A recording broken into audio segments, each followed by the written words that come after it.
Alright guys, welcome back to my YouTube channel. In this video I want to talk about the top 5 potential opponents for Conor McGregor in his UFC return.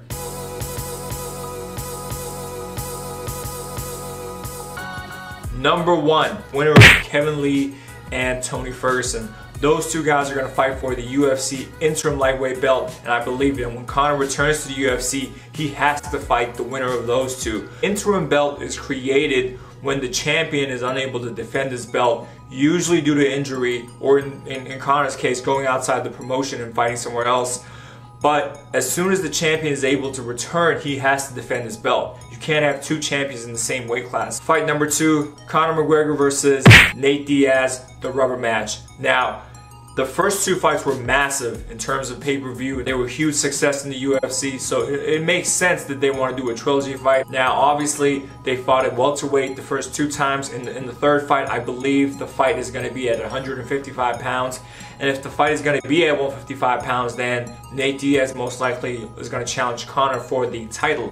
I don't know how that's going to work out if you have an interim lightweight champion already, and then Nate Diaz is going to fight Conor for the lightweight belt. But really, the UFC has not been making a lot of sense these days. They've been really pushing for these super fights, mega fights. Financially, that's definitely the fight. That's the money fight for Conor McGregor, right? That's going to be his biggest payday in the UFC. The rubber match, Nate Diaz versus Conor McGregor at 155 for the lightweight belt.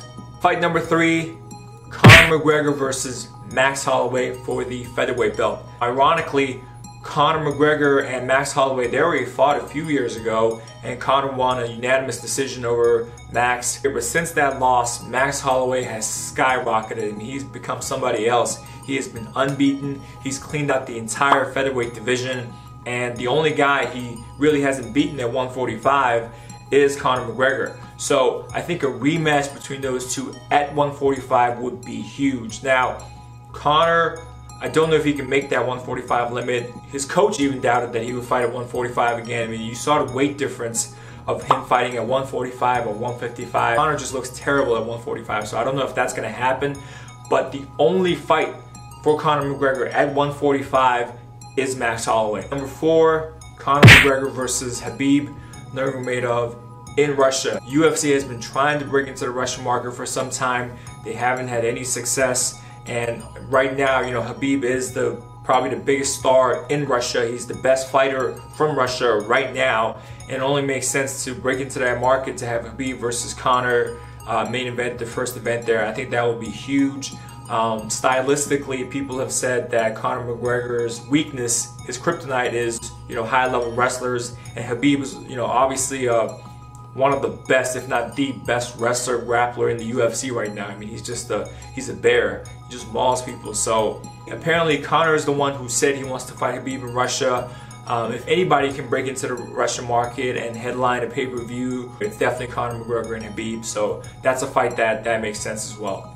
Fight number 5, Conor McGregor versus Jose Aldo, the rematch. I believe Jose Aldo deserves a rematch against Conor McGregor. Jose was the longest reigning featherweight champion, the greatest featherweight champion in UFC history, and unfortunately when they fought, he was knocked out in essentially one punch. And he's been calling for a rematch ever since. I remember after the Nate Diaz loss, Conor hinted that he might go down at 145 to fight Jose Aldo. Even after Conor's loss to Floyd Mayweather, Jose was throwing some shots at Conor on Twitter and things like that. So I believe those two guys definitely have some unfinished business, though I don't think he's going to drop down to 145 to fight Jose, because Jose is no longer the champion. I think if those two guys were to meet, he will meet Jose at 155. And Jose has said that it doesn't matter where the weight is, it doesn't matter where the fight is, what weight class, he wants to fight Conor. So I believe that if Conor wants to fight Jose again, it's going to be at 155, and that's going to be an interesting match as well for Conor. Alright guys, thank you so much for watching. Those are my top 5 potential opponents for Conor McGregor in his UFC return. Let me know in the comment section which one of those 5 guys you think is going to fight Conor, or if Conor's going to fight somebody else, maybe Tyron Woodley at 170. Who knows? So I believe the interim lightweight belt makes the most sense in terms of rankings, in terms of who the true champion is at 155. But as far as the money fight, as far as pay-per-view goes, Diaz, Conor, number 3, obviously hands down. So in my opinion, those are the top 2 matches, but any one of those 5 matches could happen for Conor. Definitely, I think he will fight possibly all 5 of them in the future if he stays long enough.